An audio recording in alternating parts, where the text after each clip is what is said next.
Olá, eu acho que estamos ao vivo, começando a nossa jornada de compliance.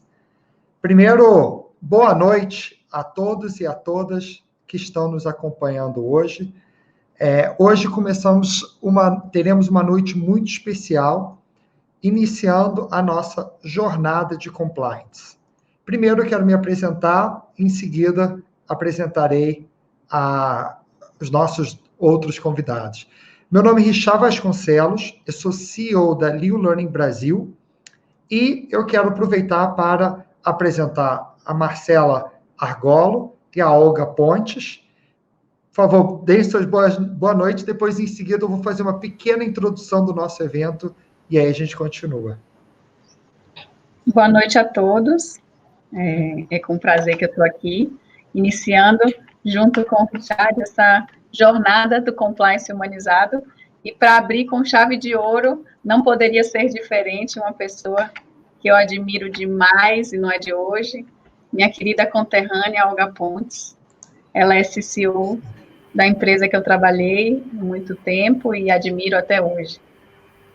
Ô, gente, obrigada de coração, é uma honra poder ouvir essas palavras da Marcelinha, que é uma grande profissional, também apaixonada por compliance, mais uma no time dos apaixonados por compliance. Richard, parabéns pela iniciativa, parabéns pela contribuição que você e sua empresa está dando aí para o mercado de compliance e para que os profissionais e as empresas possam amadurecer ainda com mais velocidade e com sustentabilidade, né?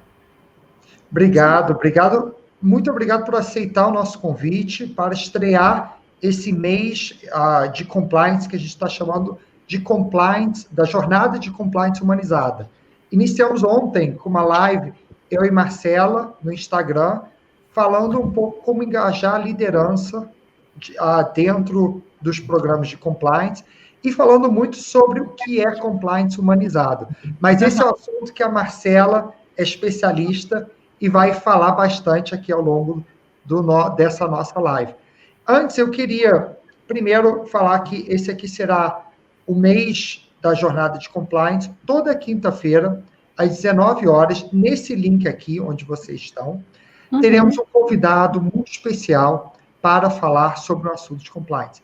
Em seguida, a Marcela conta um pouco mais sobre a programação. Antes da gente começar com o conteúdo mais quente, eu queria primeiro só apresentar a Liu Learning para quem não conhece. Somos uma empresa de educação corporativa digital. Somos uma empresa de educação que não tem professor e não tem sala de aula. Uma empresa 100% digital. Somos uma empresa brasileira com sócios internacionais e eu fiquei sabendo um pouco de compliance, e eu confesso, a minha área é tecnologia, com mestrado na área de educação, então não conhecia muito esse termo. Eu fiquei sabendo, mais ou menos uns 5, 6 anos atrás, quando a nossa sede da Inglaterra comprou uma empresa especializada em treinamento de compliance. E eu achei interessante. Falei, poxa, uma empresa especializada só nesse segmento, como que isso funciona? Foi a primeira vez que eu tinha ouvido falar de compliance.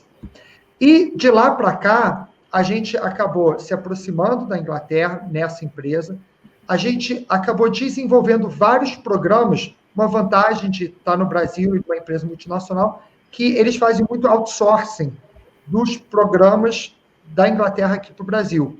Então, foi o primeiro momento que a gente começou a se envolver nessa área, desenvolvendo programas para os maiores bancos do mundo, então HSBC, a Lloyd e vários outros. E a gente começou a se familiarizar e aprender muito sobre esse assunto. Aos poucos, com o compliance crescendo no Brasil, começamos a desenvolver programas para empresas brasileiras. Então, desenvolvemos programas, e aí eu estou falando meramente a parte de treinamento de compliance. Não somos especializados no conteúdo, mas sim na forma. E aí desenvolvemos programas para empresas como JBS, Braskem, Eletrobras, TIM, enfim, uma lista enorme de empresas. E foi um assunto que vem crescendo ano após ano, compliance vem crescendo dentro da Liu. E chegou um momento que a gente começou a ter um olhar diferente para compliance. Foi um momento que encontramos a Marcela e começamos a conversar, começamos um namoro com a Marcela, e conversando com ela, e vimos que temos o mesmo propósito, que é o propósito de revolucionar a aprendizagem, que é olhar para os métodos tradicionais e tentar criar algo disruptivo, algo que seja totalmente diferente, mais eficaz, que gere mais resultados.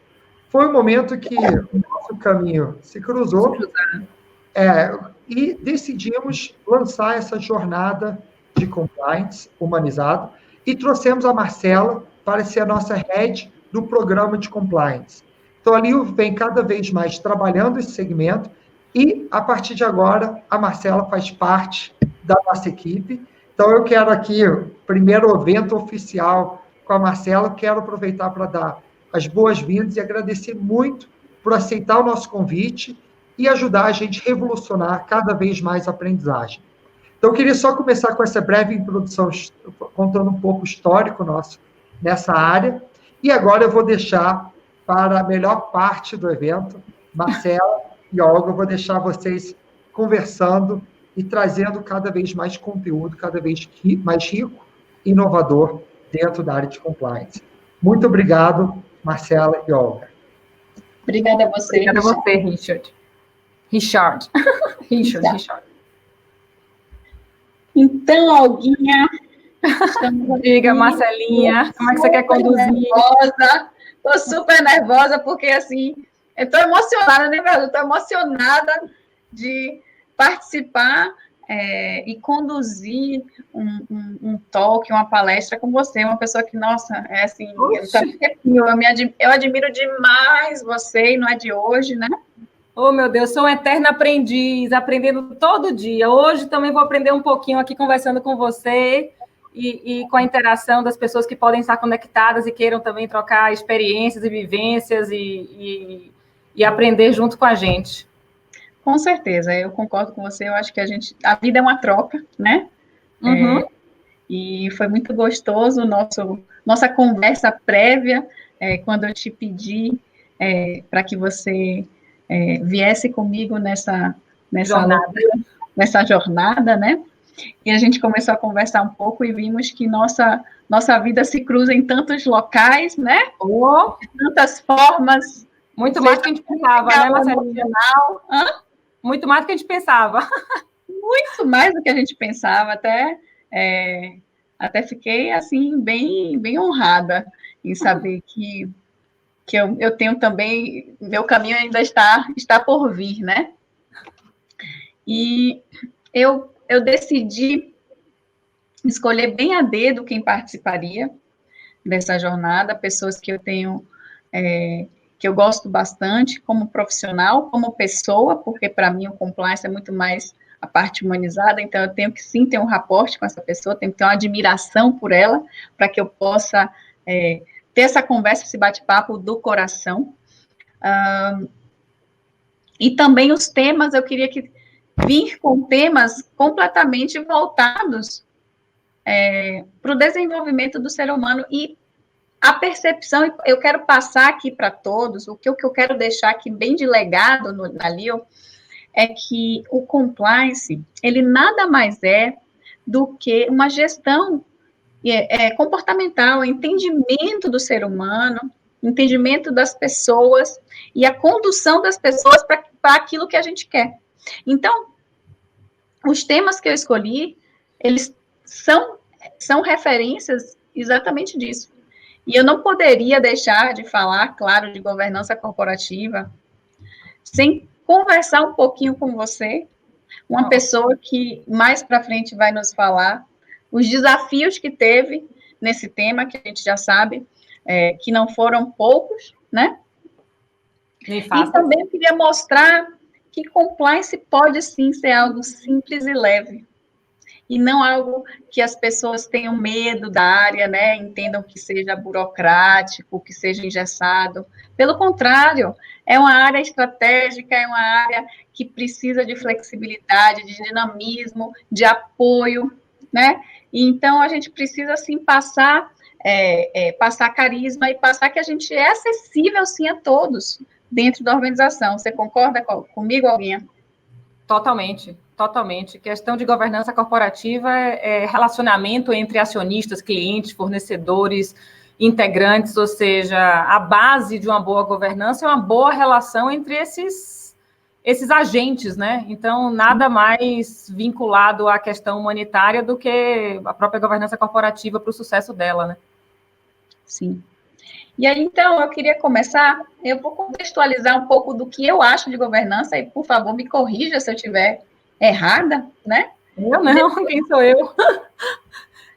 E depois a gente entra em algumas perguntinhas e para que a gente consiga ter algo mais dinâmico.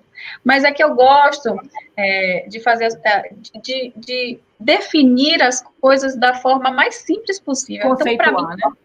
Conceituar da forma mais simples para que a pessoa, qualquer leigo, eu falo até para minha filha entender o que eu estou falando, né? Então, para mim, a governança corporativa é uma série de estratégias de gestão que as empresas fazem para garantir o quê? Para garantir a confiança dos acionistas da empresa. Nada mais isso. São ações que a empresa faz para que consiga mostrar total transparência para aqueles investidores, aqueles stakeholders de uma organização.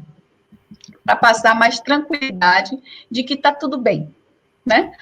E que, com isso, o programa de compliance é importante porque ele é uma das ferramentas utilizadas para passar, sim, essa transparência, essa confiança, essa tranquilidade para os acionistas.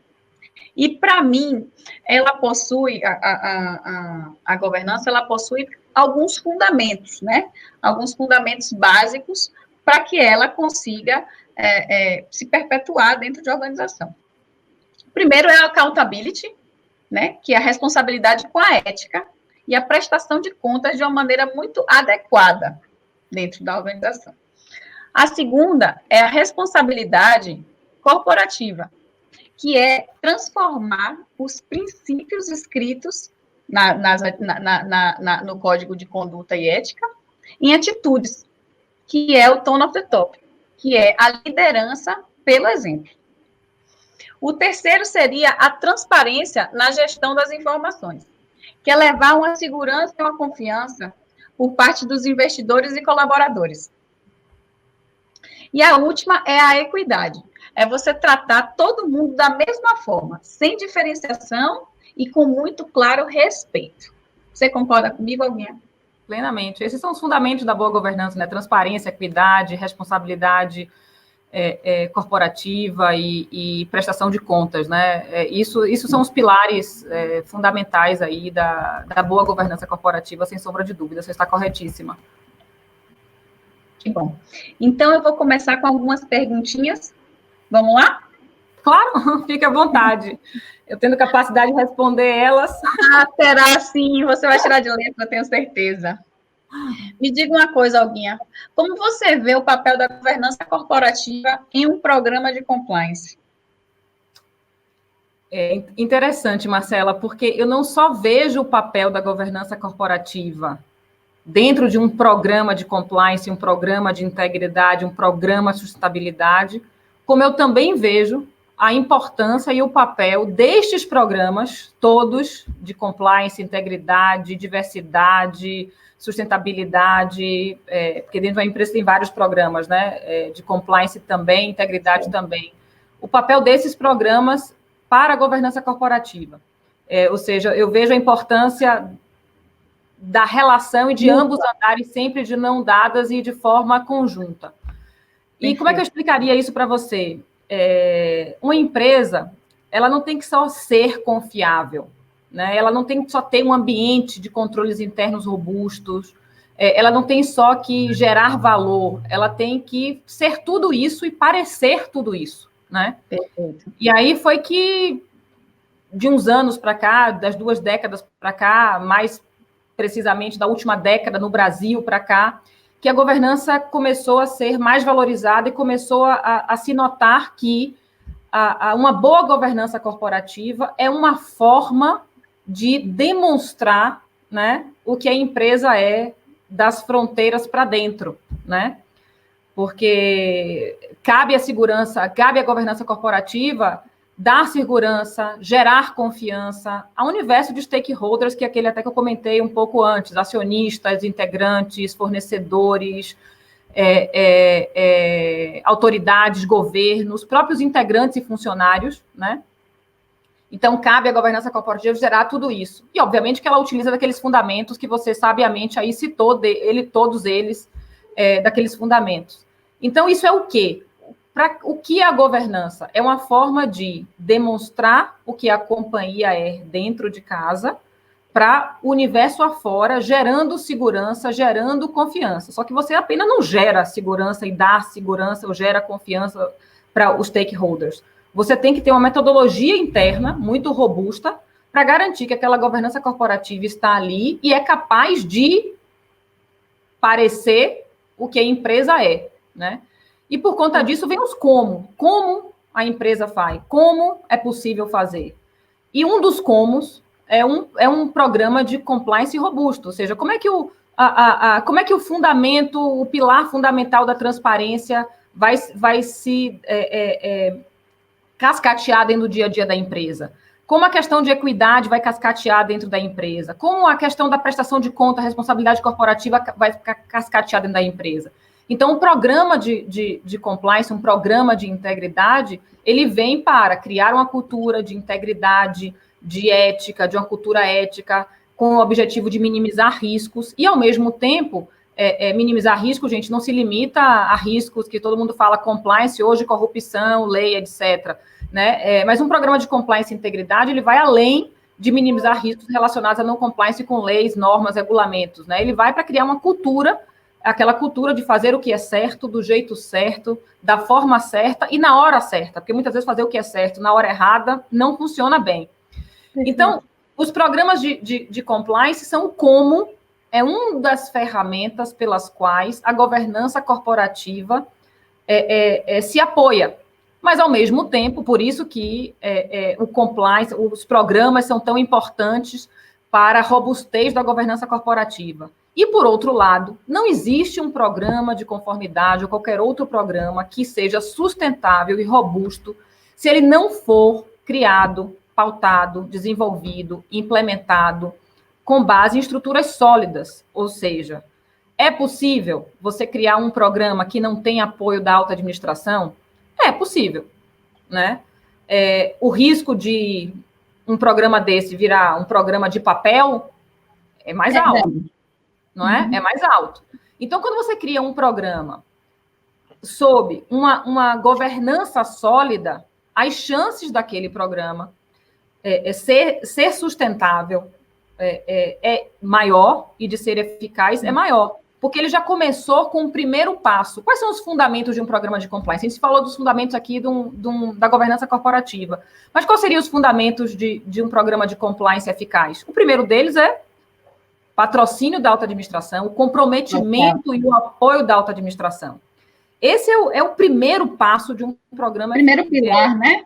Sem ele, você não consegue desenvolver o programa, porque se eles não assumem aquilo como se eles não são um exemplo, né? Uhum. Não tem como passar essa mensagem para o colaborador. O colaborador não vai entender que é necessário fazer o que compliance está sugerindo. Não só apenas o colaborador, né? Todos os stakeholders de um modo geral, né? Integrante, fornecedores, clientes. Porque um programa de conformidade, ele começa com o apoio da alta administração, com a governança apropriada, mas ele cascateia em controles que afetam todos os stakeholders de um modo geral. Né? Na transparência das informações que vão para os acionistas, na relação com o cliente, nos controles com o cliente, conhecer o seu cliente, na relação de venda, de compra. Ou seja, o programa ele cascateia todos os stakeholders e afeta de alguma forma todos os stakeholders. Então, por isso que governança corporativa tem um pilar importante para ser eficaz dentro do programa de compliance, e um programa de compliance e integridade, para mim, ele pode correr o risco de não ser robusto e sustentável ao longo do tempo se ele não começar pautado sobre uma boa governança corporativa, né? Acho que respondi sua pergunta, né, sobre o papel da governança no programa de compliance e vice-versa, né? A importância do programa de compliance na governança corporativa também. Acho que um não vive sem o outro, né, Olga? Não, é uma relação interdependente e salutar, né? Não deixa de dúvida que é salutar. E o benefício de tudo isso, gente, é agregar valor ao acionista e à sociedade, né? Aí você falou, as pessoas têm que entender que uma boa governança e um bom compliance, eles são essenciais para, inclusive, mostrar a todos como é a organização em si, e isso vai trazer o quê? Maior resultado para a empresa. Então, eu vejo hoje muito mais o compliance como uma ferramenta estratégica para diferenciação no mercado do que algo muito voltado para o regulatório apenas. Eu vejo que quem tem o compliance tem uma diferenciação, sai na frente, inova, pensa em toda a parte de gestão de crises antecipadamente, vê onde estrategicamente você pode inovar, quais são as áreas que você pode entrar, quais são os riscos de cada negócio. Mas por isso, Marcelinha, por isso que eu frisei algumas vezes programa de compliance, programa de integridade, programa de sustentabilidade, outros N programas que a companhia tem, diversidade, etc., porque cada vez mais o programa de compliance, quando ele foi concebido e exigido muitas vezes pelas leis norte-americanas de combate à corrupção, ele vem se expandindo de forma concreta e substancial nas empresas.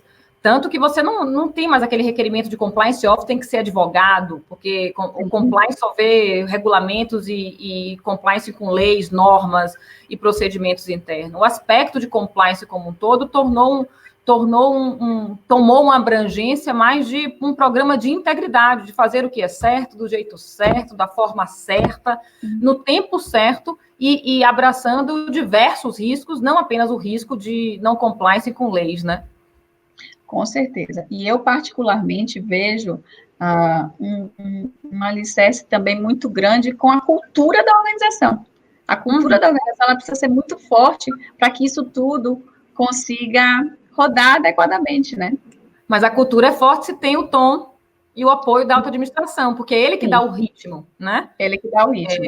É ele que dá o exemplo. E o exemplo prático é muito mais robusto e potente do que as palavras escritas e colocadas num papel, né? Então, o exemplo que vem de cima sempre é mais importante para influenciar a transformação de uma cultura, a implementação de uma cultura, a definição de uma cultura, o surgimento de uma cultura, né? E são nossos neurônios espelhos, a gente faz o que a gente vê, né? Então, se a gente vê realmente a alta liderança fazendo aquilo que está descrito no papel, não tem como você fazer de outra forma. Verdade. Eu ficaria aqui nessa primeira pergunta, acho que eu ficaria mais meia hora, mas vamos que temos ainda muita coisa para absorver de Olga. Ai, meu Deus, socorro. Olga, para você, qual é o ponto mais importante para que uma governança de uma organização seja eficaz e quais os seus impactos? Para ser eficaz, na realidade, eu não teria...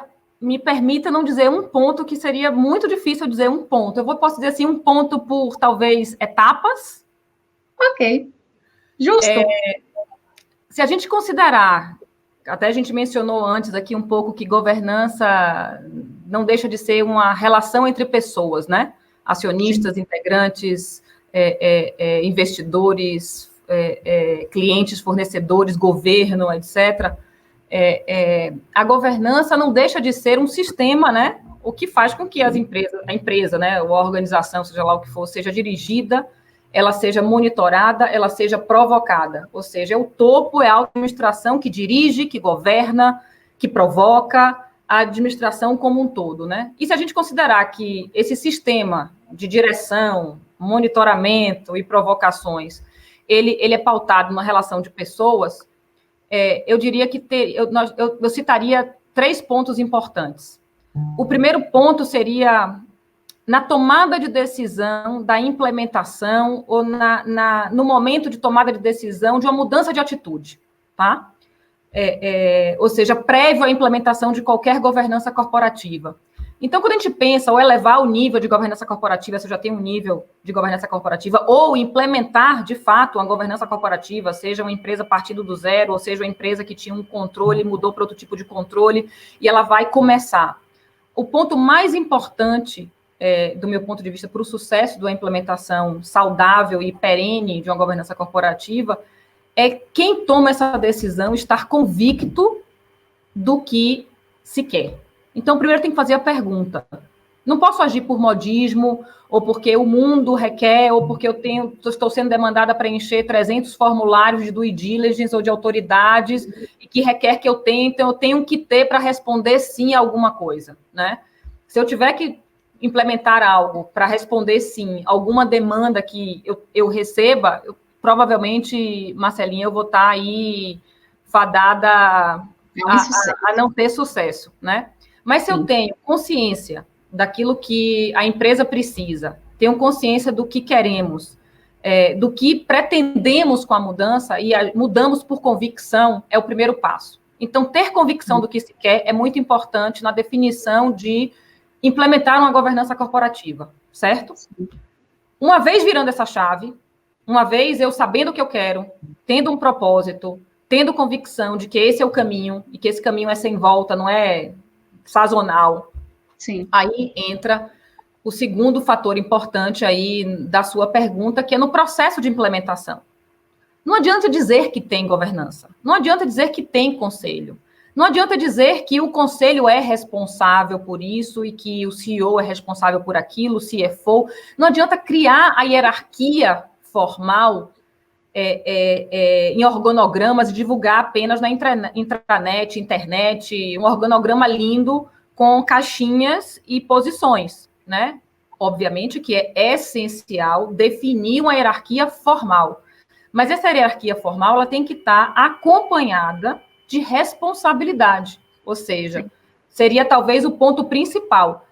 Desenha o formalismo, né, as caixinhas que são necessárias, que eu diria que é a governança formal, né, a liderança formal, né, e essas caixinhas, cada uma tendo plena consciência e plena conhecimento das suas responsabilidades como ocupante daquela caixinha dentro de uma governança corporativa.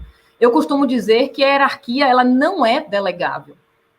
Um conselheiro, ele não delega a responsabilidade de conselheiro a qualquer outra pessoa.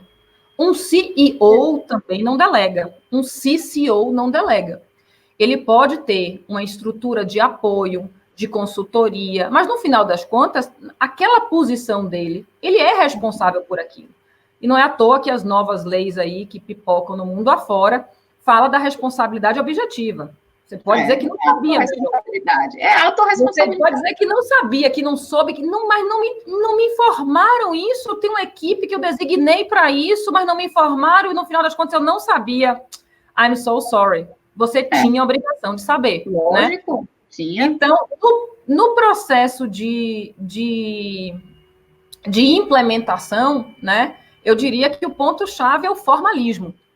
É o formalismo das posições, das responsabilidades, né, da hierarquia, os protocolos muito formais de comunicação. Então, tem que ter reuniões formais, sim, tem que estar tudo documentado, sim, que aquilo foi discutido, foi pautado, quais foram as opiniões, quais foram as ideias colocadas na mesa, quais foram as decisões tomadas e que rumo a empresa tomou e que decisões tomou com base nas discussões que foram geradas e foram formalizadas. Né? Então, muito importante o formalismo, né, acima de tudo, e aí depois cascateia vários outros elementos que são tão importantes quanto, a gente poderia navegar aí em vários, mas a comunicação vem em seguida, o formalismo, a qualidade da expertise das pessoas, dos profissionais que sentam na cadeira. Não adianta ter as caixinhas, né? Tem que ter as caixinhas, saber o que ele está fazendo, né? O gabarito das pessoas que ocupam as caixinhas também. Não adianta dar uma obra para um médico fazer, não adianta entregar uma cirurgia cardíaca para um engenheiro fazer. Então, a competência, a expertise, a afinidade, a paixão pelo tema que você se predispõe a tomar conta e liderar e contribuir sobre o tema na empresa também é muito importante. E, mais uma vez, lembrando, para aqueles que gostam da posição e da cadeira, muitas vezes podem não ter a bagagem necessária para ocupá-las, a hierarquia não é delegável, né? Então, não adianta mais dizer que eu não sabia, não vi, não me contaram. Então, esses seriam os 2 pontos que eu mencionaria. O prévio da implementação, eu tenho que ter consciência do que eu quero, porque não é brincadeira de ir e voltar, e uma vez implementado, o formalismo, sem sombra de dúvida, seria... porque aí você me perguntou, acho que das consequências, talvez, não me recordo agora, mas se isso vai ter um impacto, na resposta, você já está colocando, sim, quais são os impactos, claro, tanto do apoio da alta gestão e saber exatamente qual o objetivo. Eu vejo muito qual é o objetivo, aonde você quer chegar, né? Entender aonde você quer chegar para levar o seu navio, né? Que eu chamo o navio, que é a organização. Quem você vai colocar como tripulante ali dentro? Quem são as pessoas que vão remar junto com você? Quem que foi o escolhido como capitão, que vai ditar a estratégia daquilo tudo.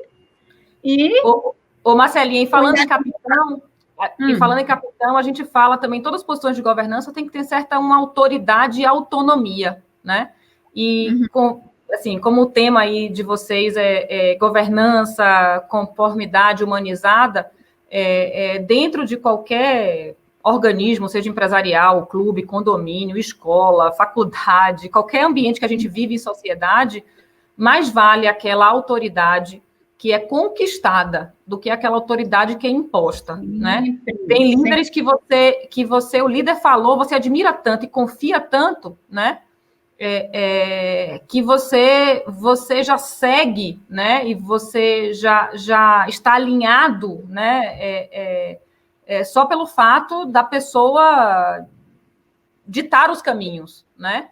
E muitas vezes a pessoa brilhar com os olhos, né? Pode ser mais lento quando os líderes que ocupam determinadas cadeiras, seja em qualquer ambiente que a gente vive em sociedade, seja no governo, seja no clube, na escola, no condomínio, ele não conquistou a autoridade, né? Ele não tem o respeito... Não teve conexão. Não teve a conexão. Então, muito importante também, falando de questões humanas aí na governança corporativa, não só a qualificação daqueles que ocupam as cadeiras, mas também a credibilidade e a confiança. E credibilidade ele não compra na prateleira, confiança ele não compra na prateleira, ele constrói ao longo do tempo. Na verdade, ele constrói com exemplos. Demanda tempo.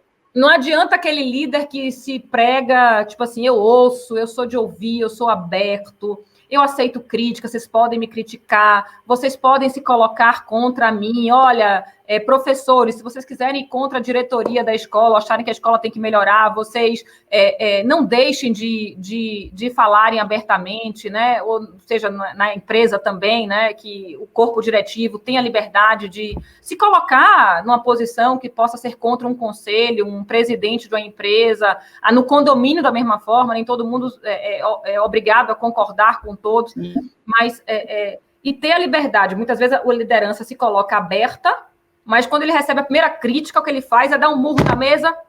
Eu não tenho tempo para lhe ouvir agora. Então, o que acontece? À medida que você atua, a atitude de um líder é que vai, ao longo do tempo, angariar e aumentar a confiança que aquele líder vai ter dentro da organização, que seja em sociedade, seja na empresa ou em qualquer outro ambiente, isso é válido também, né? Então, ser coerente com o próprio discurso. E o que a gente pode muito ver, assim, no mundo afora que a gente vive em sociedade, existe muita inconsistência entre o que é dito, e o que é praticado. E aí basta um ato desse, um exemplo desse que eu comentei com você, que aquela pessoa perde a possibilidade de ser um líder confiável e de galgar autoridade pelo ser e não pela posição, né? Sim, com certeza.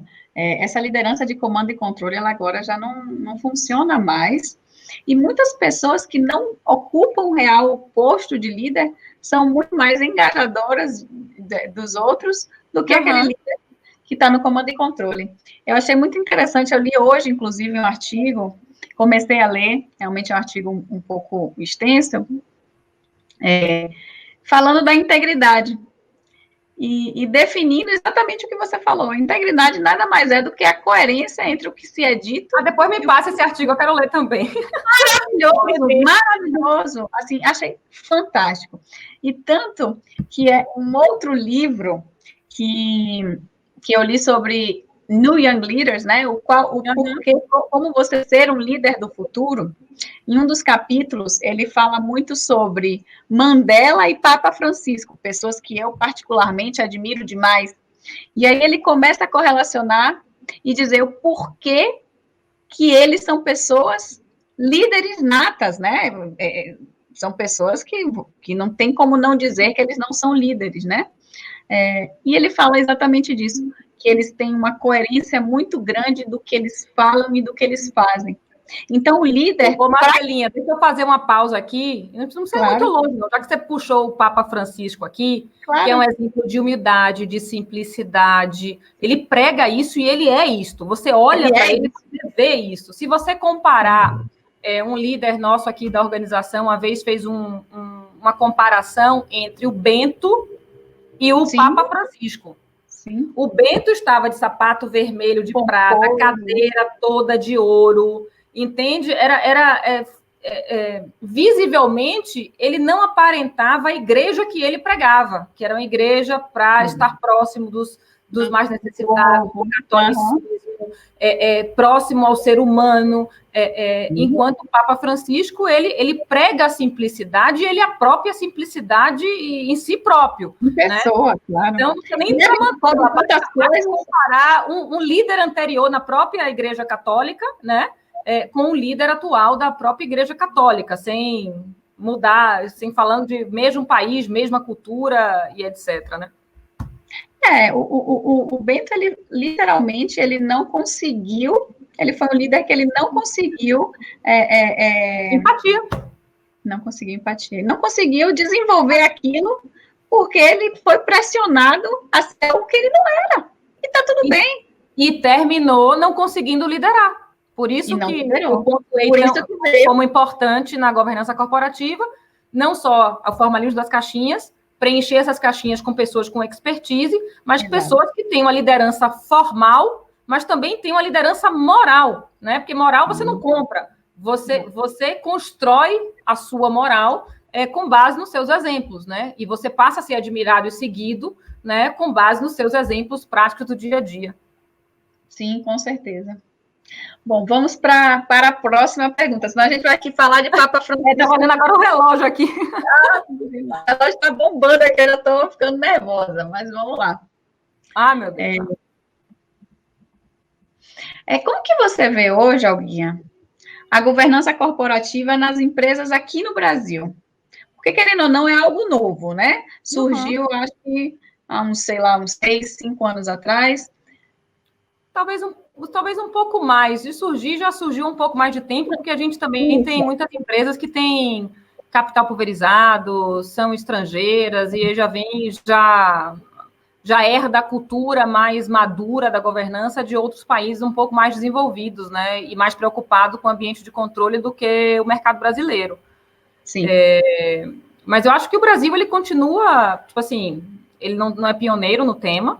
Lamentavelmente, as empresas ainda estão num processo de amadurecimento, mas acho que o importante é que estamos caminhando e evoluindo. Tem uma pesquisa, um estudo da Spencer Stuart, que ele dessa consultoria de recrutamento de pessoas, etc., que eles publicam é público, tá, gente? Depois vocês dêem um Google lá e vocês vão achar essa pesquisa. Eu acho que não teve a 2020, eu até procurei para me capacitar um pouco, para trazer conteúdo aqui para vocês, mas eu não encontrei de 2019, eu já tinha visto em edições anteriores, e eles fazem um apanhado de diversas empresas, acho que o último estudo tinha 180 e poucas empresas que eles fizeram um estudo, e eles mostram o amadurecimento do mercado brasileiro ao longo dos últimos anos, né? E é impressionante o quanto a gente já amadureceu, sem sombra de dúvidas, Mas ainda tem um longo caminho a ser amadurecido. Mas é tudo gradativo, né? Ninguém começa um processo de governança corporativa atingindo níveis máximos de requerimentos de melhores práticas. Você não consegue correr uma maratona se você não começa a correr 5 quilômetros, né? Não, e ver as próprias necessidades do negócio. Por exemplo, números que me chamaram a atenção, né? Como eu comentei em cima na resposta anterior, que eu achava importante, não for formalismo das responsabilidades dos líderes, né, que ocupam as posições formais e hierárquicas dentro da governança, mas também o formalismo das comunicações, né? Não adianta dizer que tem conselho, mas reuniu quando, como, discutiu o quê, aonde, o como, né? E não tem um formalismo. Essa pesquisa me chamou a atenção porque como me informou que atualmente são 17 reuniões anuais, a média são de 17 reuniões anuais nessas empresas, ou seja, tipo de cerca de 8 ordinárias e 8 extraordinárias. Então, quer dizer que isso demonstra, diferente de números anteriores, que as reuniões chegavam a ser 6 no ano, a média de 10 no ano, entende? Isso demonstra que não só está existindo a governança corporativa, mas essa governança está sendo atuante, ou seja, se conselheiros estão se reunindo, é porque eles têm pauta, é porque eles têm agenda, é porque eles estão sendo diligentes com o dever e a responsabilidade deles. Então, isso é um indicador que eu vejo como importante, né? Claro. Obviamente que esse número me chama a atenção. Outro número que me chamou a atenção foi a quantidade de comitês de apoio aos conselhos que está sendo formado. Em média, cada uma dessas 180 empresas tem cerca de 2 comitês de apoio.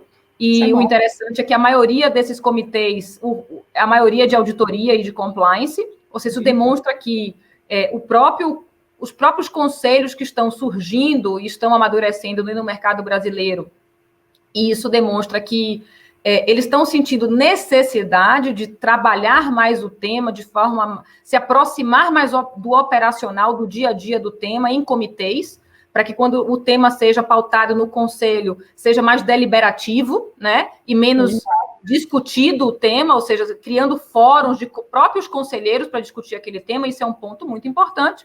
Mas aí, Marcelinha, como a gente é mulher, eu não poderia deixar, não que eu seja feminista, não, pelo contrário, sou de direitos iguais, odeio esse negócio de cota para a mulher, acho que todo mundo tem que ocupar o lugar pelos méritos, pelas qualidades que corremos atrás, sonhamos atrás e idealizamos para nós. Afinal de contas, cada um é agente do nosso próprio destino, né? Não posso culpar ninguém pelo meu destino, porque quem é agente do meu destino sou eu, assim como você, Marcela. Você é a protagonista da sua história. Você é a protagonista da sua história. Mas o que esse estudo também mostra, não tenho todos os indicadores de cabeça aqui, gente. Eu pincelei aqui o que me chamou mais atenção, mas eu convido vocês para abrirem e vocês verem o nível de amadurecimento da governança corporativa no Brasil. É que as mulheres ocupam menos de 10% dos boards das empresas brasileiras, né? Então, pelo menos 10% do total de membros formado por mulheres. E se a gente excluir o número de mulheres que são suplentes de conselheiros, isso cai para 8, ou um pouco menos de 8, uma coisa nesse sentido. Então, é algo que a gente já evoluiu bastante, está no processo de amadurecimento e tem que evoluir também. Porque um dos pontos importantes dentro de... O telefone tocando aqui, desculpa. Um dos pontos importantes dentro do processo de governança é a diversidade. Então, você vê que quando falta diversidade dentro dos conselhos, você tem perda. Você tem perda de tomada de decisão, você tem perda de pensar diferente, né? Então, anyway. Que essa é a próxima pergunta, inclusive, que eu tinha feito. Olha como a gente está sincronizado aqui. Meu Deus. Antes de eu fazer a próxima pergunta, que você já sabe qual é, eu só queria deixar aqui meu relato, que eu faço parte do grupo de mulheres do Brasil, né? E a Luísa Helena, ela bate muito na tecla que ela quer levar lá para o Senado, para aprovação, de que tenha uma cota, sim, de pelo menos 30% de mulheres em comitês. Eu acho isso muito, muito interessante. Realmente, eu acho que faz toda a diferença porque a gente consegue trabalhar essa diversidade, como você falou, de uma outra visão, um outro olhar. Eu acho que a mulher e o homem, eles pensam bem diferentes. E dessa forma, como é a pergunta que eu vou fazer, é que nesse mundo complexo que a gente está hoje, no mundo VUCA que a gente vive... Mundo o quê, Marcelinha? O mundo VUCA, que para mim nem VUCA é MUVUCA. Muvuca. Muvuca. Menina, você tem que botar o SAP Translate aí, porque Muvuca é coisa de baiano. Quem não for baiano estiver assistindo não vai entender isso. O mundo VUCA é aquele mundo volátil, ambíguo, incerto, complexo. Eu joguei um MU na frente, mundo Muvuca, porque M de mindfulness, que você precisa ter hoje, senão você pira, e o mundo universal. Porque pela internet você consegue fazer tudo. Por exemplo, eu estou aqui na minha casa, você está na sua e a gente está fazendo uma reunião, né? Com certeza. E com isso o preconceito do home office cai por terra, né? Total. Porque, né, acho que a nova geração, as pessoas de 20 e poucos anos que estão entrando no mercado de trabalho, tem zero preconceito, mas enfrentava, né, até pouco tempo atrás, ter líderes um pouco mais arcaicos, né, que viam o home office como algo grande, né? Não é do meu tempo, então não vou fazer. Se eu não vou fazer, não permito que você faça, não autorizo. E hoje em dia os preconceitos caíram por terra, porque todo mundo mostrou e tem demonstrado, pelo menos a minha experiência, né, com as pessoas que eu tenho relacionamento, não só na minha empresa, como em contato com amigos. A gente talvez esteja trabalhando até mais um pouco, mais produtivo e mais felizes também. Se não fosse a falta de limitação e o receio da própria Covid e tudo que está acontecendo, talvez com mais feliz até. Eu também acho, porque você consegue equilibrar muito, tanto sua parte que você tira um pouco da culpa de deixar sua filha em casa, né? Então, você faz um call e vai ali, dá um pouco de atenção e volta para o call. Eu sei que você tem que trabalhar um pouco mais na sua disciplina ali, na sua rotina, mas eu não consigo visualizar você diferenciar a Marcela profissional pessoal, porque ela é uma pessoa só, né? Marcela é um conjunto de coisas. Então, eu consegui trabalhar e ainda ser dona do meu tempo, da gestão do meu tempo, para mim isso é fantástico. Para mim isso foi um dos grandes ganhos da pandemia, realmente. Para mim, para fechar com chave de ouro, Mas diga aí o que você ia falar de diversidade. Então, da diversidade, o que você acha?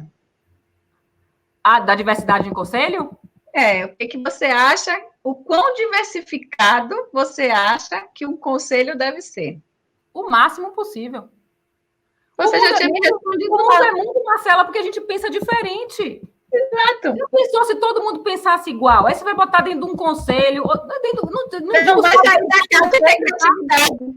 Eu não digo só dentro de um conselho, não. Eu digo de qualquer ambiente que você tenha que ser provocado a pensar fora da caixa, a pensar diferente, a buscar soluções diferentes. Não só no conselho, para não estigmatizar o pobre do conselheiro, não, pelo amor de Deus, que não é essa a questão. Mas em qualquer ambiente que se tenha que tomar decisões, pensar fora da caixa, é salutar que tenha diversidade.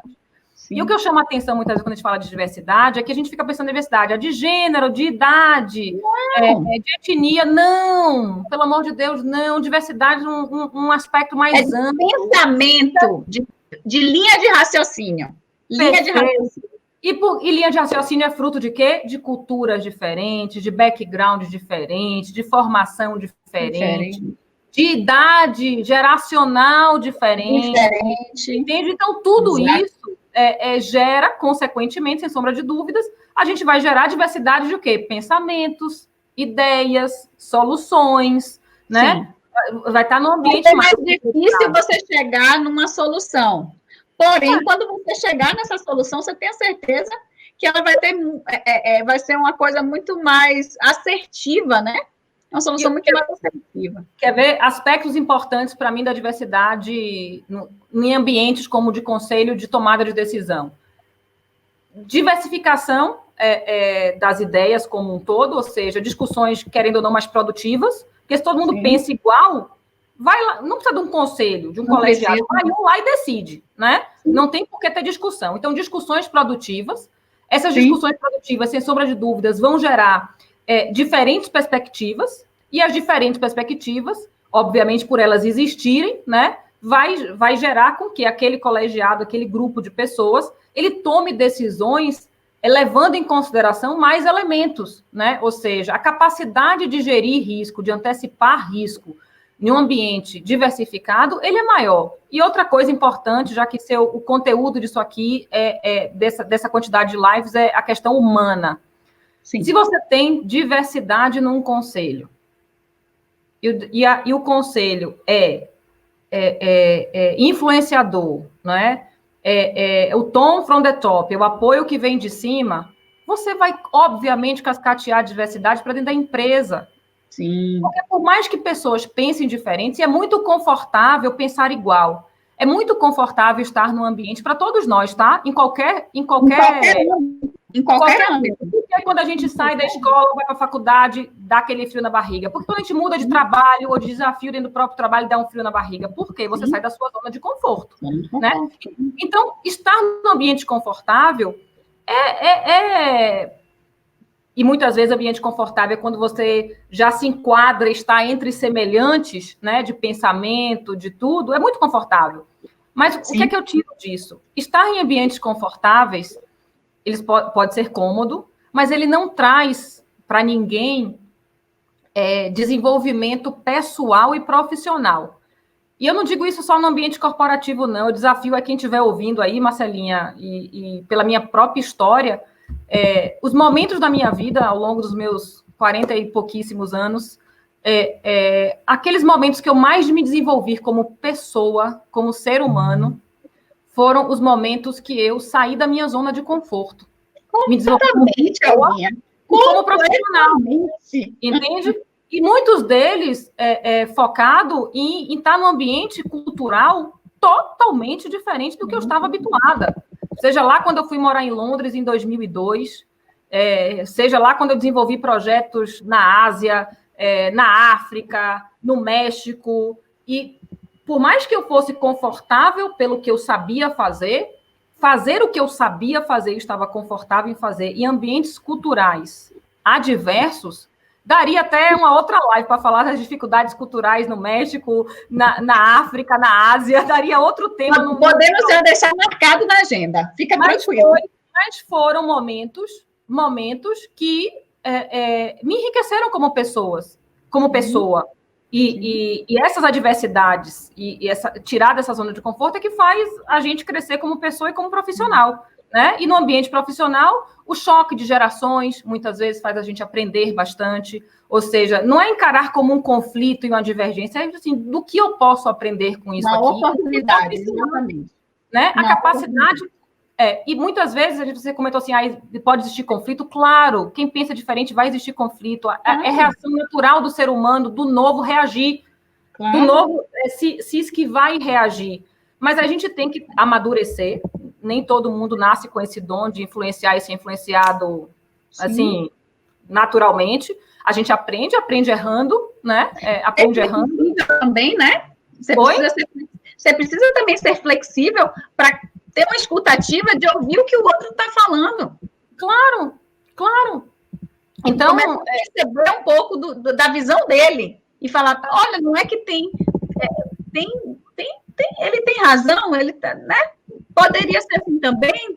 Não, você não está 100% certo o tempo todo. Ô, Marcelinha, e às vezes, para tentar influenciar o outro, a gente tem que desenvolver a capacidade de falar o linguajar do outro para conseguir nossos objetivos. E isso é uma forma de influenciar. Né? É vestir o sapato do outro para tentar colocar a sua ideia na mesa de outro alguém, e seu objetivo é que esse outro alguém compre aquela ideia e deslanche, entende? Exato. Então, é a empatia.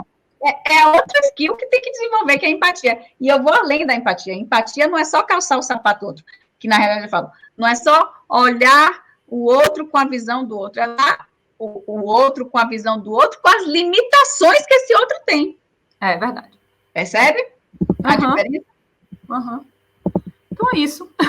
Acho que não sei se respondi. Não, respondemos. Foi essa troca agora foi bacana. E Para eu fechar agora com chave de ouro essa live, não teria como eu não fazer essa pergunta. Eu acho que você vai abrir uma pergunta, quem estiver ouvindo aí fazer, né? Ao vivo. Eu estou querendo aqui saber, eu preciso de ajuda, aonde que eu consigo ler os comentários? Eu ainda não consegui ver aqui no chat. Você não deve perguntar a mim, amiga. Aí você tá... Eu sei, mas eu ainda vou descobrir. Bom, a minha pergunta final para essa live é a seguinte: você poderia compartilhar conosco quais foram as ações e os desafios de governança corporativa dentro do processo daquela transformação enorme que a Odebrecht passou desde final de 2014 e vem passando até agora, né? Poderia compartilhar um pouquinho conosco? Claro, e é uma história que eu acredito que é de sucesso, viu, Marcelinha? Porque tudo que eu comentei, respondendo suas outras perguntas aí, eu respondi com base no que eu acredito, no que eu estudo, e na Odebrecht não foi diferente. Muitos acreditam que a gente começou a implementar um sistema de conformidade antes de qualquer coisa. Não. A primeira decisão, primeiro, a Odebrecht estava convicta que ela queria mudar. Ela estava convicta que era um caminho sem volta. Ela sabia o que ela tinha que fazer para poder começar uma outra empresa e resgatar a reputação perdida, né? Então, em 2016, lá, quando ela decidiu colaborar com as autoridades, que esse foi o marco da virada de página da Odebrecht, que negava os acontecimentos, né? Foram um período bastante longo aí de negação, e quando ela decidiu virar, ela estava convicta de que ela precisava mudar. E a primeira mudança da Odebrecht foi a parte de governança corporativa, ou seja, ela começou a mudança construindo os alicerces em bases sólidas da construção que viria, que é hoje a Odebrecht da atualidade, uma Odebrecht que não tem nada a ver com a Odebrecht de 2015 em relação à conformidade, em relação a uma conduta ética íntegra e transparente. Então, o primeiro passo dela foi definir uma governança corporativa clara, onde ela estabeleceu governança formal, né? Estabeleceu os papéis e responsabilidades de cada um que ocupava aquela liderança formal, reestruturou as lideranças, procurando pessoas que pudessem, de fato, estarem ali liderando, tendo a liderança não só formal, mas tendo o respeito dos outros integrantes que iriam ser influenciados pelaquela liderança, né? Então, teve mudança de conselheiros, teve mudança de líderes empresariais, teve uma mudança de liderança bastante grande nos primeiros anos. Logo no começo, a Odebrecht definiu que não era bastante apenas criar conselho de administração, né? Não só na holding, que já existia, mas aperfeiçoar o da holding, mas criar em cada um dos negócios que a gente controla. Estabeleceu regras claras para a criação desse conselho. O conselho tem que ser formado por, no mínimo, 20% de independente. Hoje, nosso percentual de independência é bem maior do que 20%, porque isso é o amadurecimento normal. Foi estabelecido regras de idade, regras de diversidade para a composição do conselho. Obviamente que a gente vem amadurecendo ao longo desses últimos tempos, estabelece a regra e você vai trabalhando para atingir todas essas regras. A gente amadureceu bastante esses últimos anos em relação à governança corporativa. Criou-se de começo o Comitê de Conformidade e de Auditoria Interna, logo, foi o primeiro comitê que foi criado, formado por membros do Conselho. Hoje a gente tem um comitê de finanças, hoje a gente tem um comitê de pessoas e comunicação, ou seja, isso foi ampliando ao longo dos últimos anos, ou seja, tudo aquilo que é boa prática, né, de ter um comitê para tratar mais a miúdo e entrar mais no detalhe de determinados temas, isso também foi criado. A posição de Compliance Officer, que antes era uma posição que existia desde 2014, não muito tempo atrás no grupo, mas em 2014 a responsabilidade, o chapéu de conformidade era do responsável jurídico, né? Viu-se que isso gera conflito, porque o jurídico é gestão e a conformidade não deixa de ser apoio, né? Então existiu o conflito de existência dos jurídicos assumir os dois papéis. Então, qual é o melhor colocar? Onde é melhor colocar o compliance? Debaixo da governança, debaixo do conselho. Perfeito. E quando essa estrutura toda foi montada, Marcelinha, é que aí sim veio a criação do programa de conformidade, mas já foi criado tudo embaixo de um guarda-chuva patrocinado, e corroborado e patrocinado pela alta administração.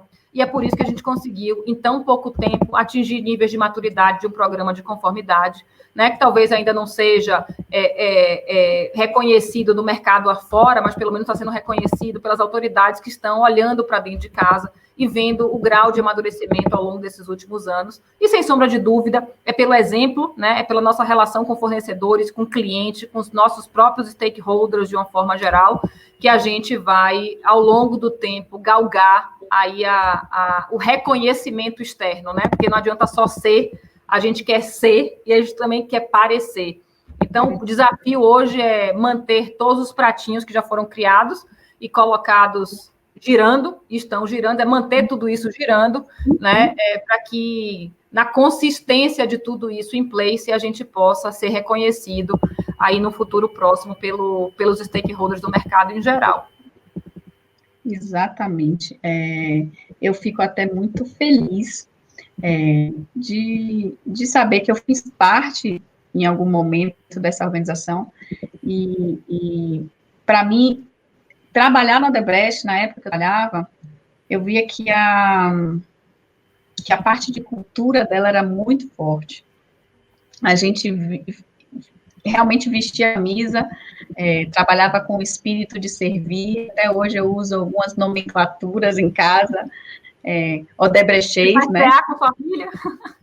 Faço PA com minha filha, eu tenho a TEL aqui do lado da minha casa, do lado do meu computador tem a TEL, literalmente, que às vezes eu vou lá e dou uma olhada, porque eu vejo ela muito atual, e é o que eu falo, eu pactuo PA com Maria Eduarda a cada 3 meses.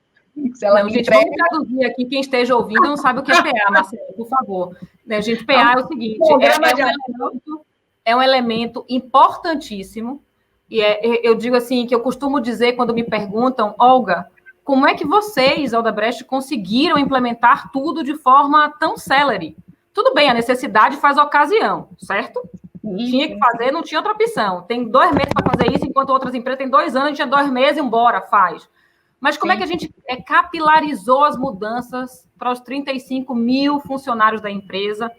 E hoje a gente tem mais de 50% dos funcionários da empresa com menos de 5 anos de empresa. Ou seja, são integrantes hoje, funcionários que não viveram a Odebrecht do passado, não viveram a Odebrecht que assinou um acordo de leniência, que não estava num ambiente que foi cometido crimes dentro da empresa, né? É uma empresa que eu posso dizer jovem, uma empresa com ar novo, né? Além de ser jovem, porque tem integrantes com menos de 5 anos de casa, é jovem porque quase 70% dos integrantes têm menos de 45 anos, né? Então, a gente tem aí quase 2/3 da empresa com menos de 45 anos de idade, e não deixa de ser outro fator que também motiva e impulsiona a transformação.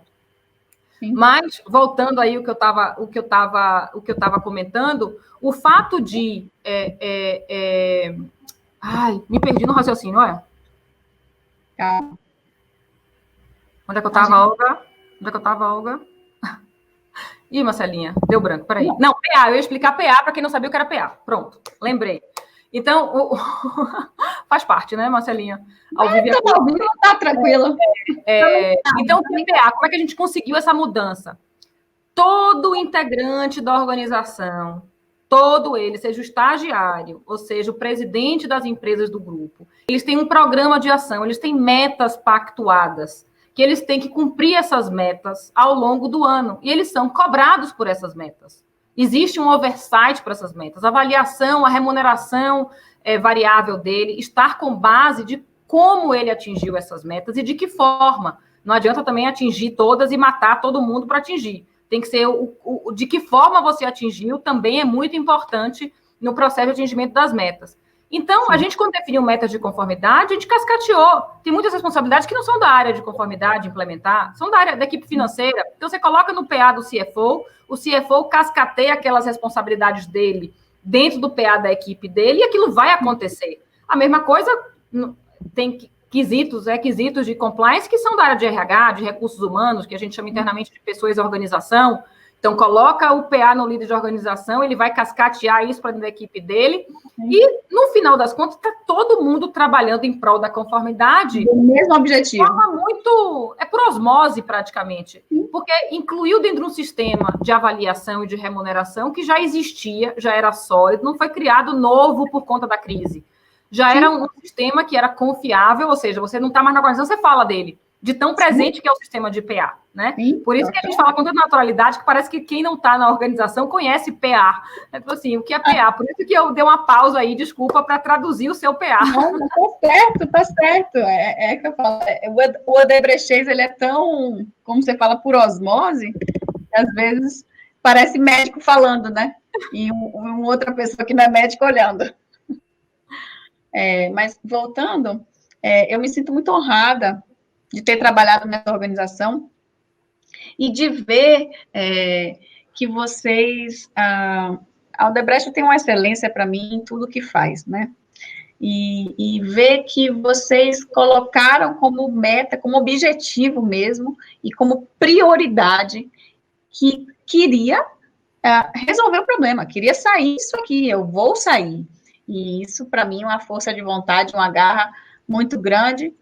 E o diferencial, literalmente, são os colaboradores, porque eu tenho certeza que todos vestiram a camisa e falaram, a gente vai sair dessa juntos e depois a gente vai comemorar.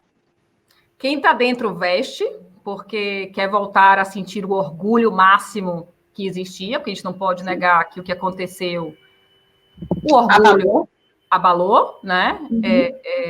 As pessoas sentem, não deixa de ser uma decepção, né?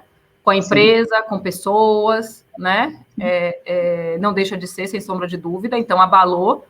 Mas o capital reputacional que os integrantes têm da organização, que por isso, num processo de governança, a comunicação é tão importante. Do que adianta apenas os integrantes que estão dentro da organização guardar esses balões de oxigênio reputacional da organização, mesmo quando eles saem, como é seu caso, né? Se a gente não criou esses balões de oxigênios em outros stakeholders, né? Inclusive na sociedade. Então, quando tem uma crise, você só tem os integrantes de alguma forma apoiando e você não tem o resto da sociedade civil como um todo, cliente, fornecedor, governo, autoridade. Isso torna a crise ainda mais difícil. O fundo do poço reputacional ainda mais demorado de se reerguer.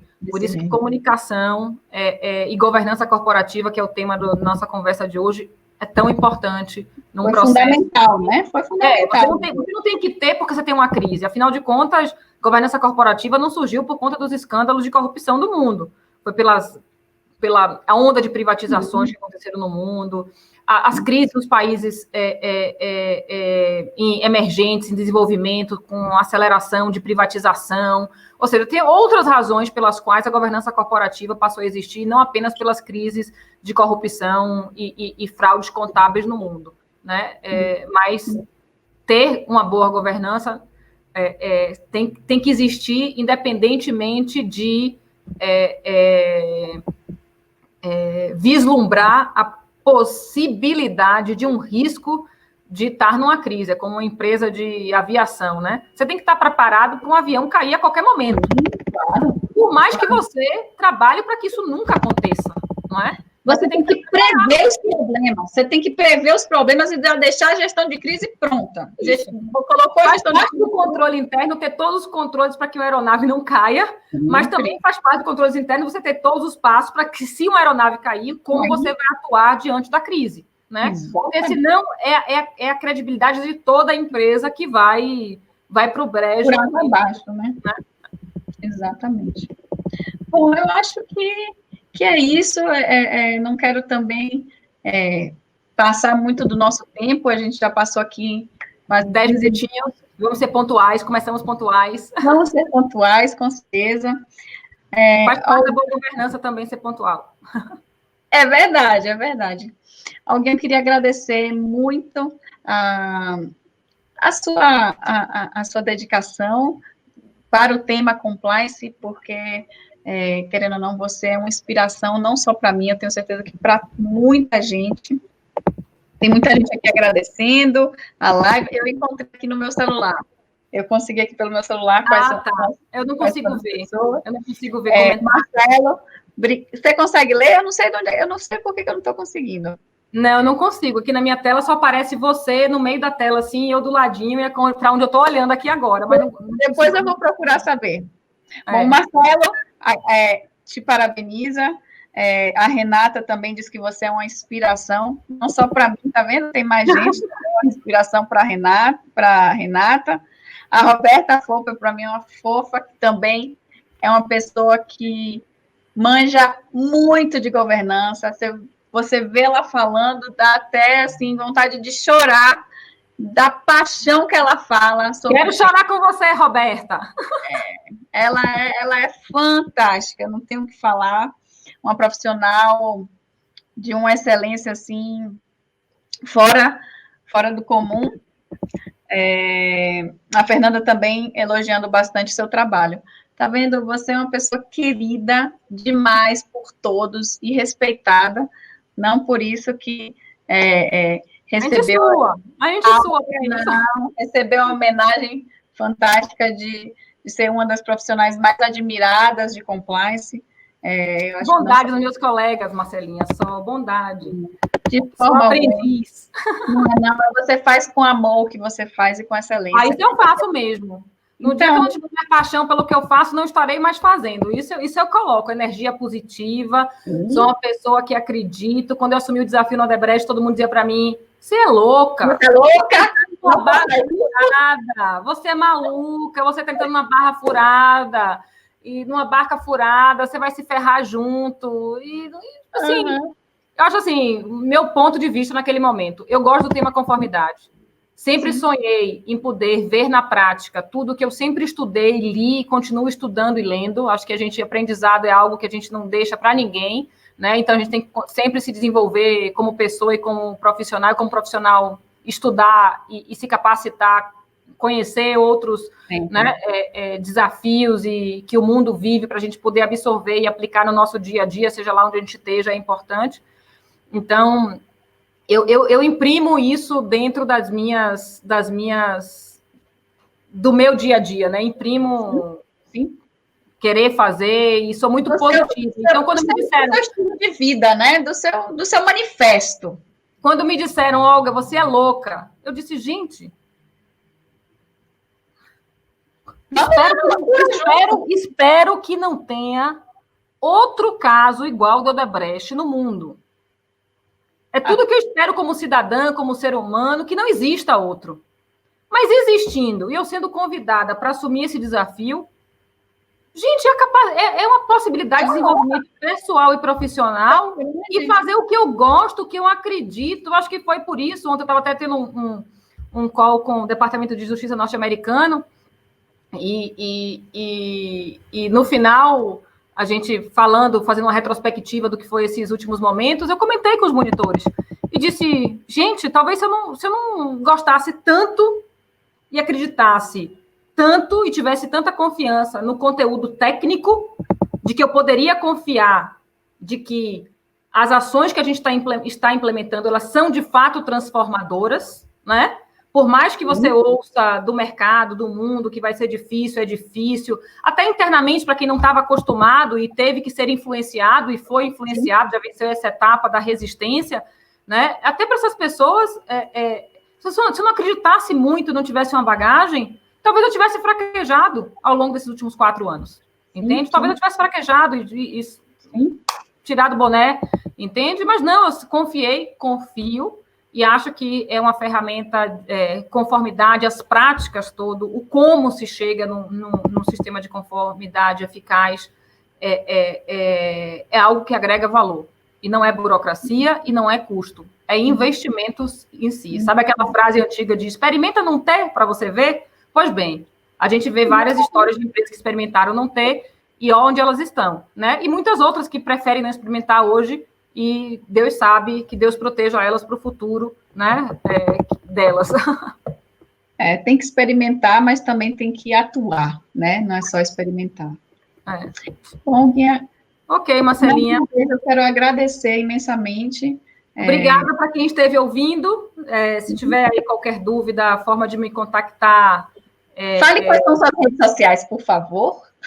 Olha, eu não sou muito frequentadora das redes sociais, não. Eu sou daquela que posta muito, mas pelo menos uma vez por semana eu acesso meu LinkedIn e aí respondo, atendo aí as necessidades muitas vezes de... Hoje mesmo eu tive um call de manhã que foi ajudando um estudante de Portugal a fazer seu mestrado. Ele queria conhecer um pouco da história da Odebrecht. Então, eu tenho, na medida do possível, conforme a minha agenda, obviamente que as prioridades são profissionais, e em tempo de quarentena tomar conta da casa de minha filha pequena, anyway, mas minha paixão, eu não me bloqueio de dividir experiências que possam agregar.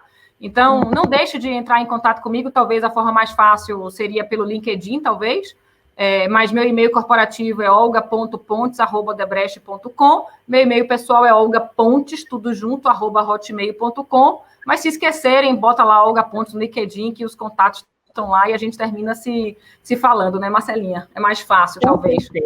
Com certeza. Do que Instagram e Facebook, que aí eu já não frequento menos ainda. Com certeza. Ai, adorei esse bate-papo. Mais uma vez, obrigada. E vamos nos falando. O prazer é todo meu. Obrigada pela oportunidade de dividir. Mas foi maravilhoso esse bate-papo. Eu aprendi hoje Muvuca, não foi? Como foi? Muvuca. Certo? Também não te ensino uma coisa. Manda Muvuca. Vou incorporar. Incorpore. Então, beijo, gente. Obrigada por ouvir, pela paciência. Se não concordarem comigo em alguma coisa, eu também estou super aberta a me chamarem e dizer, Olga, não concordo com você, vamos discutir, vamos falar. Amadureci muito na capacidade de influenciar e ser influenciada. Então, não sou dona da verdade. Falei apenas o que eu penso aqui. E tudo que eu penso, eu sempre estudei e me capacitei de alguma forma para gerar as minhas interpretações sobre um fato. Isso é importante mesmo. Mais uma vez, obrigada, Olga. Obrigada a você, Marcelinha. Beijo grande, beijo a todos. Tchau, tchau.